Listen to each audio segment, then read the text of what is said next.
Hello, this is Tom Fox. I'm the Compliance Evangelist, and I'd like to welcome you to This Week in FCPA, Episode 137 for the week ending January 11th, 2019, the double-doink edition. First, a word from our sponsor, Affiliated Monitors. Founded in 2004, Affiliated Monitors provides professional, independent integrity monitoring and ethics and compliance assessments nationally and internationally and across almost all industries. With its knowledge of effective ethics and compliance programs and cultures, Affiliated Monitors is respected for its work as the corporate monitor on matters ranging from multinational corporations to small and mid-sized companies and even individuals. Having served in over 700 monitorships, no one has more experience as an independent monitor than the team at Affiliated Monitors. For more information on how an independent monitor can help your organization improve its ethics and compliance program, visit our sponsor, Affiliated Monitors, at www.affiliatedmonitors.com.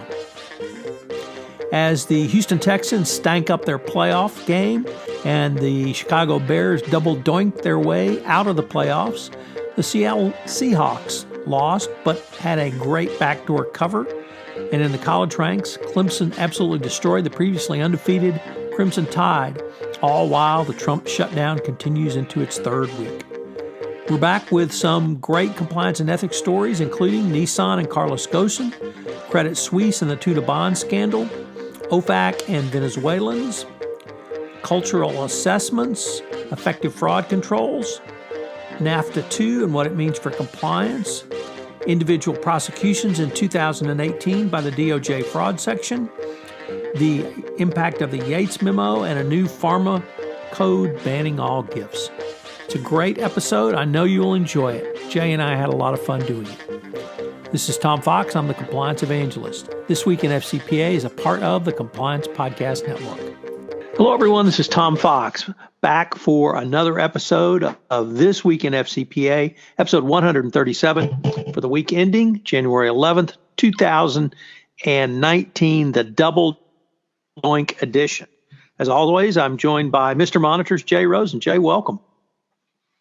Hey, Tom. Double doink. I love it. That brought a smile to my face. Unfortunately, not to the kicker who double doinked, huh? So, Jay, the Texans stank up the playoffs last week. The Bears double doinked their way out. The Seattle Seahawks had one of the great backdoor covers in playoff history. Clemson absolutely destroyed what I thought was one of the greatest Alabama teams of all time. And, of course, the Trump shutdown has continued into its third week. But those really take a second seat to some of the top week's compliance and ethics stories. So you want to hop into it?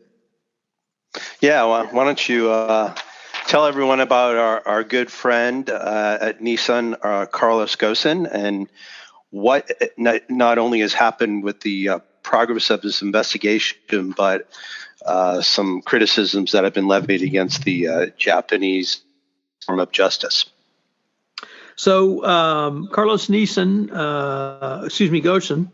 is the former CEO of Nissan, and he was arrested in Japan for engaging in nefarious corporate activity, misreporting his income to Japanese authorities, and really having the inanity to be overthrown in a palace coup, basically.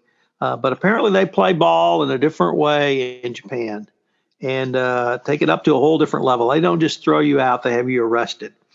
And Mr. Ghosn has been in jail for over 50 days. This week he had his first court appearance. Wasn't even a bail hearing. It was a court appearance. And he's imagined this. He's lost a little bit of weight, kind of toning up a little bit in jail. And basically said that this was all lies. It was somebody else.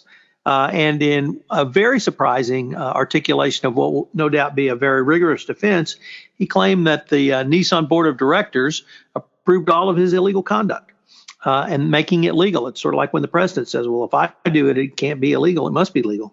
So I don't know if he suffers from the God complex or not, but certainly from the Imperial CEO complex. But he's still in jail. Additional charges have been brought this week. His lawyer has begun to talk about some of these defenses. you have worked in the corporate world as part of your career, and you probably didn't have to face the fact that not only would you be subject to termination, but in Nissan, you're subject to investigation and possible criminal charges filed against you if you have supported the former CEO. So that's a level of hardball typically you don't see even in energy companies in Houston. So we've cited to several different articles. It's just one of these stories that, frankly, you couldn't make it up, and you certainly couldn't sell it as a fiction book because fiction has to be based in reality. And I really liked the way you led into what I thought was a really significant last article that we linked to, Jay. And the Financial Times of London, the newspaper, in an editorial op-ed piece, questioned the Japanese legal system, not for its lack of rigor, not for its fairness in terms of presenting evidence, but that basically in Japan you're presumed guilty unless you prove innocent. And that guilt extends up through trial. And in the pretrial phase, you're subject to being jailed without bail, as Mr. Gosen is. And the FT basically says to the Japanese, you need to be more like us. In one of the great imperialist editorials we've seen recently. So lots going on. This entire investigation of former Gosen's supporters, that I think is the one that really jumped out at me, though, Jay, when you as a corporate underling have supported a CEO, excuse me, and now you're under investigation. So we will definitely keep an eye on this one. I've got one more quick question for you. We cited Wall Street Journal, New York Times, and the FT twice. The FT article mentioned something that starts to look more of a general corruption letter dealing with procurement. What do you think about those charges? Is that, again, the company just trying to, paper over what's happened, or do you think that's really an issue and the other stuff with Gosen is kind of like subverge? No, I think it is an issue, and it really speaks to the overall tone and imperial CEO management style he had. We've heard about him hiring his sister on a consulting contract at $100,000 a year. We've heard about these homes being built in Beirut, in Brazil, for his family with company funds, undeclared as income company funds. And now there may be fraud in the procurement. And given this entire tone, and apparently Gosen's attitude that he alone could use these funds this way, it doesn't surprise me that there would be procurement fraud, as Warren Buffett says, when you pull the covers away and you see one cockroach scurrying away, it's not unusual to find more. So when you have a CEO who is, if not outright corrupt, certainly so lax in his flouting of the rules, it wouldn't surprise me that tone has permeated down and that he's directly involved in procurement fraud or other fraud, or that they may find other nefarious actions going on where he turned a blind eye to. So I think Nissan's got a long way to go to both investigate this fully, but, as with any corporation, Jay, once you turn a light into a corner, you may find things that either, one, you don't want to know about, or two, you didn't know about. So now we go from car companies behaving badly to investment banks behaving badly. And we have another article from the FT, the Financial Times, which chronicles the arrest of three former Credit Suisse bankers in connection with the $2 billion tuna bond scandal in Mozambique. The Swiss bank has had charges suggested against them by U.S. prosecutors, but they've taken a sympathetic view of the lending. The indictment filed by the U.S. Attorney's Office for Eastern District of New York highlighted failings by Credit Suisse's compliance department, even as prosecutors seemed receptive to the bank's argument that it had been the victim of the ever nefarious rogue employees. The indictment adopts, frankly, the bank's narrative that these are rogues, they lied to, and that what they did was done in secrecy. So this, again, harkens back to what we're going through in the press with Goldman Sachs and the 1MDB fund. And I guess this is something that we had spoken about a couple weeks ago, that there is an element of this that a senior executive in the investment bank objected to the involvement of a company called Prinivest, which was an Abu Dhabi company, and a due diligence report, Candace Tall will love this, maintained by the bank, described the unidentified executive as a master of kickbacks, and as prosecutors alleged, nonetheless, they still move forward with this deal. So, Jay, you're right. We talked about the indictments and arrests in an earlier podcast, and the reason I wanted to highlight this issue for this podcast, separate and apart from what we talked about previously, because once again, if I told you that somebody borrowed $1 billion from Credit Suisse or floated bonds through Credit Suisse to ramp up your tuna fleet, you might raise one eyebrow and say, well, why don't you just go on down to Cabo and fish for your own tuna? But apparently the major fraud here was not only by the Angolan perpetrators, who kept a large amount of the money generated by the loan raised on the bond offering, but it was also the individual Swiss bankers. It appears at this point, Credit Suisse did not profit to the extent that Goldman Sachs did with 1MDB, where it's alleged Goldman Sachs took all the profit. Now, Tim Leisner may have been paid a bonus based on that profit, but he didn't actually steal from 1MDB. At least he hasn't. That has not been alleged as yet.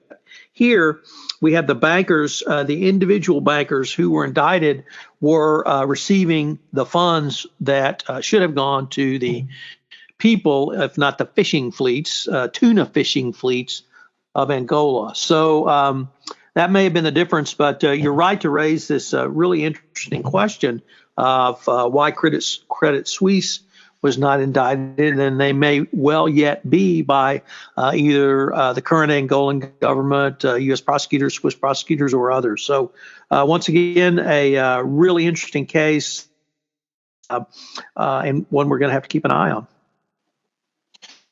So back to one of your favorite petroleum companies in the world. What's happened in the world of PDVSA?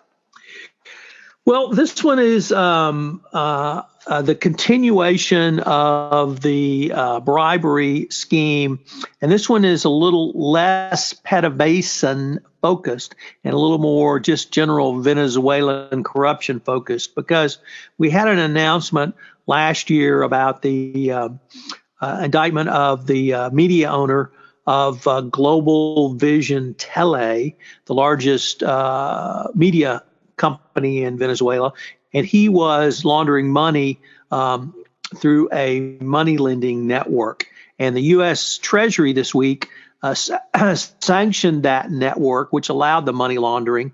The actions are part of a comprehensive sanctions strategy the current administration, U.S. administration, is using to put pressure on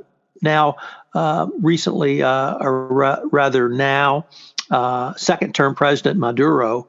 The latest action targets former Venezuelan Treasury officials, 7 Venezuelan business people, and nearly 24 of their companies to freeze assets under U.S. jurisdiction. Treasury Secretary Stephen Mnuchin said in a press release that the U.S. Treasury is targeting this currency exchange network, which was another illegal scheme that the Venezuelan regime had long used to steal money from its people. And it exposes yet another deplorable practice that the Venezuelan regime insiders have used to benefit themselves at the expense of the Venezuelan people. So the pressure our administration, the Trump administration, is ramping up on Venezuela, and it's probably going to continue going forward. So on this one, we cite to the Wall Street Journal, and we cite to something that you've been picking up lately on the Dipping Through the Geometries blog by Jonathan. Is it Rush or Rush? I pronounce it Rush, but I have not confirmed that with Jonathan.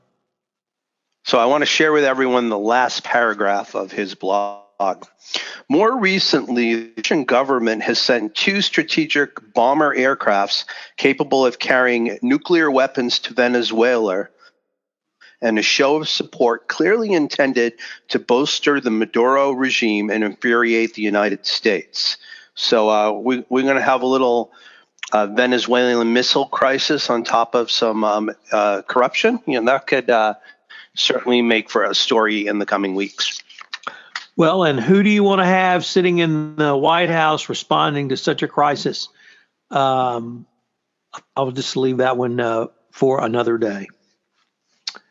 All right, moving along, you get to go again. We've got a nice little blog from Rebecca Walker, our friend here in Santa Monica, from the law firm of Kaplan Walker. What's on Rebecca's mind? So Rebecca writes a blog for her firm, Kaplan and Walker, that she and Jeff Kaplan have. And this blog, Jay, is the culture assessment, the why and the how of the assessment. And she had 5 points that I wanted to highlight for people who do cultural assessments to think about it. And this can be someone, coming from the outside, such as affiliated monitors, or it could be if you have to do really kind of a self-assessment. But she raised some really good points that I just wanted to highlight. First, with respect, with tone at the top, explore what managers say to underscore their expectations, but also what do they do? So it's talk the talk, and then do they walk the walk? Second, is the organization, does it truly have a speak up culture, or is it speak up and you'll be fired? 3, what to the extent is it expected that people actually follow the ethical guidelines of the organization? Is it along the lines of, if you miss your numbers for 2 quarters, you'll be fired, or if you violate the code of conduct, that will be overlooked? Another area is the industry culture. And this is something that I don't think may get enough play, Jay. Even if your company is run ethically, what about if you're in an industry? So, people would typically look at the energy industry, which is in places, unfortunately, where there's a large perception of corruption. Even if your company is whistle clean, you may have hired people from other companies that may not be. So take a look at that from the industry perspective. And then really drawing from Wells Fargo, what is a key aspect of culture is the extent to which pressure and incentives make it difficult for employees to do their jobs in a law-abiding way. Now, part of that could be if you miss your numbers for 2 quarters, you'll be fired. But at Wells Fargo, they took it to a whole new level that you had to open 8 new accounts every day, or if you missed a few days, you were certainly subject to being fired. And that puts a lot of pressure on people to engage in illegal acts, so or even unethical acts. So really good series of questions, and I've just hit the highlights. She really details quite a few more. So check it out. And then that leads really to the next article we wanted to highlight that I asked you to maybe give us your thoughts on. And our friend Jonathan Marks over at As Board and Fraud blog post really laid out using effective internal controls to prevent fraud. So what's his secret sauce, Jay? Well, Jonathan's always putting together some great content that's very thoughtful about anti-corruption and fraud. And basically in this piece, he talks about the fact that there are various kinds of fraud that organizations may be faced with, but occupational fraud is the largest kind. And he said that, the way to combat this is to use internal controls. And unfortunately, what he's seen in practice is that most professionals don't really understand the definition of internal controls or how to use them. So Jonathan puts forward the following: a good system of internal controls with the right balance of preventative, deterrent, and detective controls, can greatly reduce an organization's vulnerability to fraud. He goes on to talk about the traditional fraud triangle, and then even expands it into a pentagon. And based on a recent AFC study, occupational fraud schemes are typically classified into 3 categories, which are asset misappropriation, theft of cash, data, or property; corruption, which is bribes, kickbacks, bid breakings, etc.; and financial statement fraud schemes, deliberate misstatement, misrepresentation, and omission of structured data. Based on this study, victim organizations that had implemented certain common anti-fraud controls, such as the following, experienced less and lower losses. So things that one might want to consider as effective controls is conduct a formal enterprise-wide risk assessment, implement an independent whistleblower and ethics hotline and web portal, segregation of duties, timely reconciliation of bank accounts and management review and authorization of expense reimbursements, safeguarding and reconciliation of petty cash, and proactive monitoring using data-driven fraud discretion and detection and technology. So we cite to the article, but I think, Tom, I know you are often talking about controls, and when we go in to help companies, that's an area where we really focus on, because it seems to be a potential weakness in any company. And if you have stuff happening, especially like we were just talking about in the Nissan matter, that vendors are getting approved and they're not going through the right channels, those definitely exhibit weakness in controls. So, Jay, one of the things that we think and talk a lot about in Texas right after the lack of a wall is NAFTA 2. And although it's the president calls it the USMCA, or the United States, Mexico, Canada agreement, it's really just NAFTA 2. And was it not Gomer Pyle in the USMC? That was the USMC. We've got USMCA. Yes. Oh, okay. Sorry. Yeah. But good call. But the USMCA has a part called Chapter 27. And Chapter 27 is a anti-corruption section. And in this, there are certain obligations of the 3 countries to harmonize their anti-corruption enforcement, harmonize them through legislative measures, harmonize them through, passing laws against the bribery of public officials and foreign officials, administrative measures for putting in place things like requiring effective internal controls, requiring accounting provisions, disallowing the tax deductibility of bribes, and then promotional measures where the countries will raise awareness among public officials. They will recognize the harmful effects of facilitation payments and endeavor to encourage private enterprises to adopt effective compliance programs. Most interesting for me was that this chapter really came directly out of the TPP, which of course Trump withdrew the United States from immediately upon becoming president. One of the worst deals ever. Yes, one of the worst deals ever, except the anti-corruption part, which amazingly enough, given the corruption at this administration, you would find at least, if not anomalous, perhaps circuitous. Nevertheless, what's going to, if NAFTA 2 passes, will it change things? Well, it will certainly make Mexico amp up their game. Obviously, we have the FCPA here. In Canada, they have the CFPOA. But what does it mean for enforcement? Really, for the compliance practitioner, this is great news, because if you have a streamlined, adequate, effective compliance program, you're going to meet the standards for all 3 countries and the prosecutors of all 3 countries. So that's, I think, a big win for compliance programs. So it gives the countries will actually leverage more increase for buy-in and compliance programs. in addition to helping to streamline compliance programs, it will probably increase enforcement in Mexico because Mexico is going to have to amp its game up or face sanctions under this provision if they're levied. So for the anti-corruption practitioner, for those who believe that anti-corruption is positive throughout the world, this I think is very good news. It could be a model for other trilateral treaties that and more lateral treaties that the United States engages in. If this had been in TPP, or if TPP had gone into effect rather than having Trump pull out of it, this would have put this same provision in with the 14 other countries who had co-signed TPP in addition to America. So very good news, I think, for the compliance practitioner.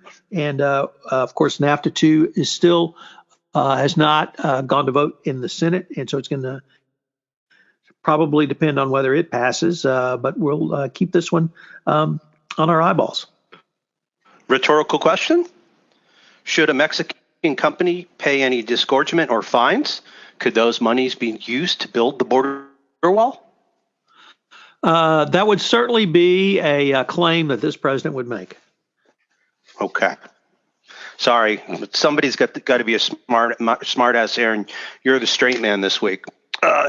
Next up, I have an article coming to us, Adam Dobrik over at Just Anti-Corruption, the Global Investigations Review, and the DOJ's criminal division, criminal division's fraud section, has released its review for 2018, summarizing its prosecution statistics. And one particular highlight of the report was a significant increase from previous years.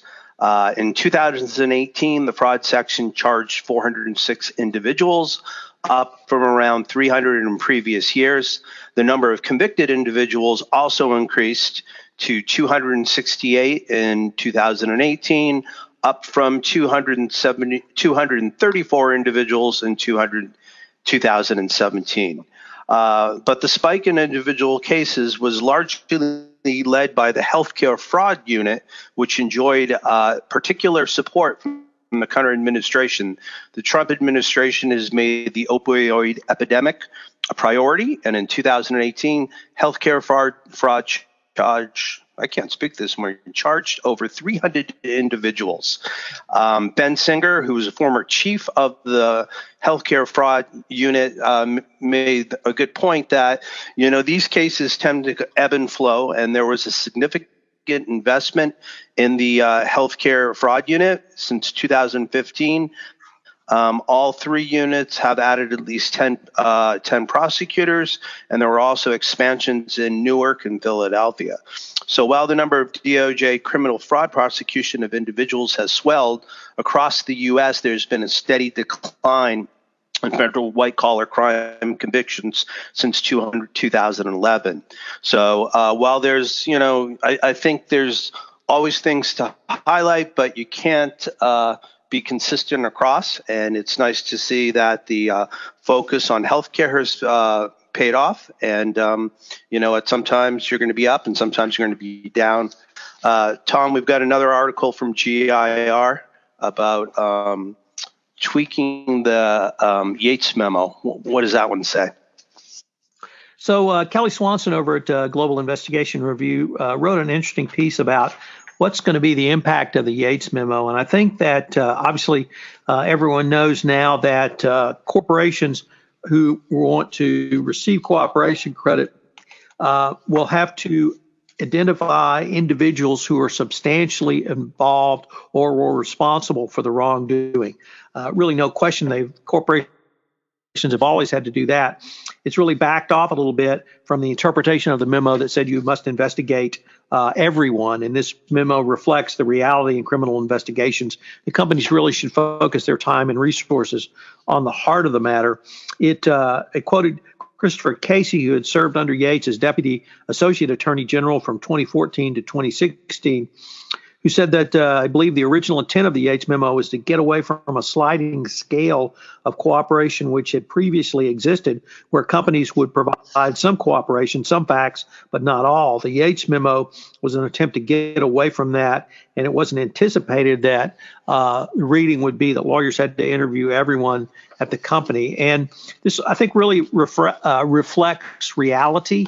So to the extent that form is following function, that the adjustment made by Rosenstein on the Yates memo and now requiring not only the investigation of the matter, thorough investigation, but turning over the names of those employees substantially involved or responsible for the wrongdoing was an appropriate change to make.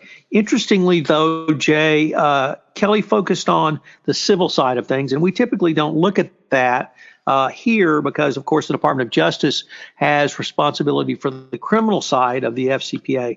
And while the civil side of things is not going to be something compliance practitioners face, at least in the FCPA realm, certainly in KETAM and FCA cases, that could be something that's important, because there on the civil side of things, Rosenstein said that civil cases are different and the primary goal is to recover money for the government, and that when the government had a binary choice, full credit or no credit, it took a long time to settle because there was really no wiggle room for negotiations. And now in civil investigations, company must identify those substantially involved, and this allows for a sliding scale of credit for companies, once again, on the civil side of things. So I think this is really a common sense adjustment. It's not going to, I think, impact FCPA enforcement actions. I had Philip Urosky from Sherman and Sterling on the FCPA compliance report a couple of weeks ago, Jay, and I put this question directly to him.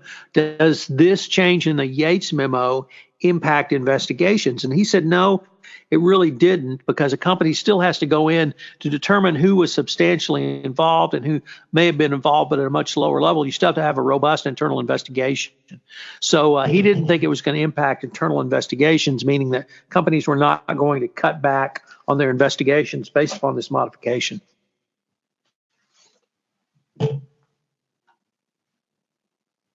All right, I was on mute. The last article we have today portends a little potential sadness in Asia, because picking up an article by Dana Elfin, and it is from BNA, and the title is "No More Mooncakes, New Pharma Code Bans All RX Company Gifts." So over the past several years, there's been issues about pharma companies giving mooncakes, and they've gone from just a simple pastry to elaborate gifts encrusted with jewels and precious metals. And basically, there's been a new code that's taking effect in 2019, put together by the pharmaceutical industry. And basically, companies will no longer be able to gift mooncake pastries to business associates, a common exchange in China, and which usually is accompanied by cash payments to mark significant religious or cultural occasions in foreign countries. There's also sometimes there's condolence payments made as well. And basically, Ann Beasley, a director at Navigant, told Bloomberg Law, the notion of bribery is not universally understood, nor is conflicts of interest, and this creates barriers to effective implementation of company policies. Trying to have people follow processes without understanding the why behind it will inherently risk and will create misapplication of standards. So basically, the 2019 code gets rid of any exceptions for gifts, including such things as mooncakes or condolence payments. Unfortunately, I'm sure people who will want to take advantage of the situation will find another way around. But for right now, the pharma companies are starting to figure out how are they going to move forward with this in the new year. So, Jay, I would just remind our listeners that mooncakes are not moon pies. And so if you think you can't give a moon pie, you need to go to Memphis and buy some moon pies and eat them yourself.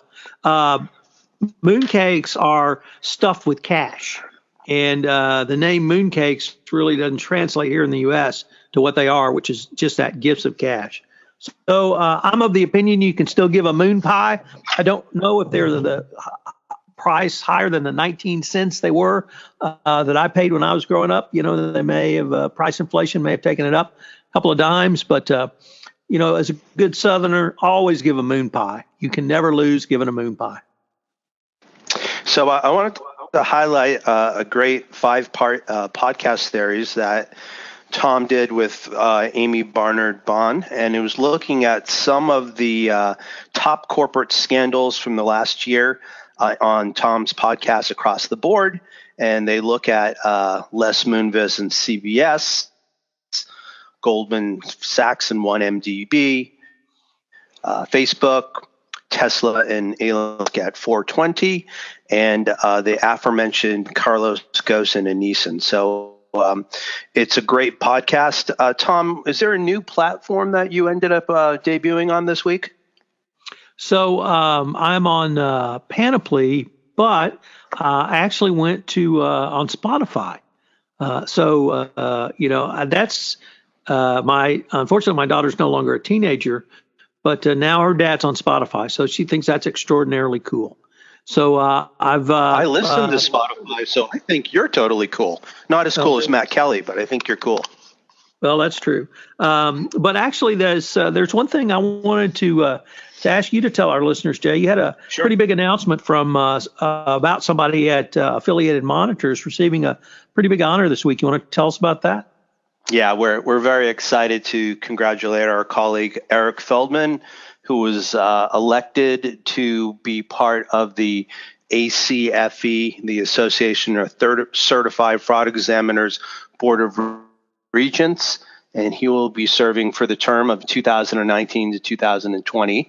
And as many of you have probably heard Eric speak, he has been really involved in ACFE. He does a lot of teaching of their seminars, and I think it's a great credit to his commitment to the anti-corruption field, and we definitely congratulate him and look forward to what he will bring to the organization in the next 2 years. So, Jay, we have a few minutes left, and of course, we have to talk about the playoffs this weekend. It's not wild card weekend; it's the divisional round. So, your Pats are hosting the San Diego Chargers. It's not clear, although, of course, the Patriots did win the division again. It's not clear really how strong this team is or not this year. How are you feeling? I'm on the edge. I mean, whenever they've gone on to the Super Bowl, with the exception of the first year when they stole the Snow Bowl from the Raiders, they've always gone in after having a first round bye. So in terms of like form and setting this up to run the table, it may be a little bit more challenging for the warm weather Los Angeles Chargers to compete in Foxborough. And, the only thing that's better than playing winter football in Foxborough is having snow on the field and a work release prisoner just sweeping by a little bit of the spot so you can kick a field goal and win.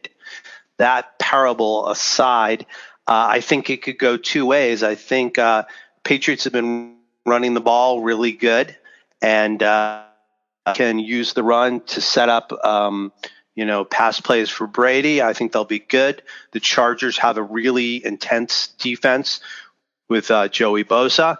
And I think what the Pats need to do is knock Rivers off his mark. And if they put him on the run, they're going to win.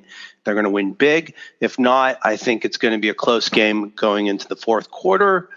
So I got to be a homer and pick the Pats. But part of me being an alien in Southern California would somehow like to see a Rams-Chargers Super Bowl. What do you think about your Cowboys and the Los Angeles Rams? Well, your wish for LA Super Bowl will end this weekend. because the Cowboys, how about them Cowboys? They are going to just stomp the Rams. They're going to stomp the Rams in spite of the fact that we have the worst coach in the NFL, the clapper himself, Jason Garrett. But we're going to win because we have a superior running game. And for reasons completely unclear to me and unknown to me, the front four of the LA defense just seems to have taken vacation the second half of the season. Ndamukong Suh, I guess he's either gotten old or he's gotten injured, but he is not the wrecking ball that he was when he cared. And I'm not actually sure he cares anymore. But so I predict the Cowboys are going to come through, and then to take it even a step further, when we go down to New Orleans, we are going to beat the Saints a second time, and the Dallas Cowboys will be in the Super Bowl this year. So how's that for taking it to the limit? I like it. The one thing you forgot to point out is who was the defensive coordinator for the LA Rams? That is the son of Bum Phillips, the most beloved football coach in Houston history. It's Wade Phillips. And Wade Phillips is a former head coach of the Dallas Cowboys. He is a former head coach of the Houston Texans. He's a former head coach of the Nashville Titans. He's former head coach of the Denver Broncos. And he is one of my favorite football coaches of all time. And if there was one man born to be a defensive coordinator, it's Wade Phillips. So, Wade, I wish you the best, except for about 3 points. I just want to say, and I'm not saying Vegas has anything to do with this, but wouldn't this be a great way for Wade Phillips to finally help the Cowboys win? Deathly silence on the other end. having been fired by Jerry Jones, my sense is his desire to help the Cowboys directly or indirectly is probably at a low ebb. All right, quickly, the other two games. I say Chiefs over Colts, and I say Saints over Eagles unless something crazy happens at the end like it did last week. What do you think about those two? Well, I would only say to you, doink, doink. Okay. All right. You're going to be on the road in a couple weeks. Why don't you tell everyone where you're going to be and who you're going to? Yes, if you're in the Bay Area at San Francisco, I hope you will consider coming to my Compliance Masterclass. It will be held on the 28th and 29th in San Francisco, hosted by Jonathan Marks at Baker Tilly. 10.5 hours of CPE and CLE credit. You can check out more information by clicking through in our show notes, or if you want more information, give me a shout, and I'm happy to share with you. So with that, you want to take us home, Jay? Sure. So on behalf of Tom Fox, the compliance evangelist, and myself, Jay Rose, and Mr. Monitor, we'd like to thank you for spending some time with us for This Week in the FCPA, episode 137 for the week ending January 11th, 2019, the double-doink edition. Have a great weekend and enjoy the games. Hello, everyone. This is Tom Fox again. I hope you've enjoyed this episode of This Week in FCPA. I hope you'll join Jay and I again next week, where we explore some of next week's top stories in compliance and ethics. This Week in FCPA is a part of the Compliance Podcast Network.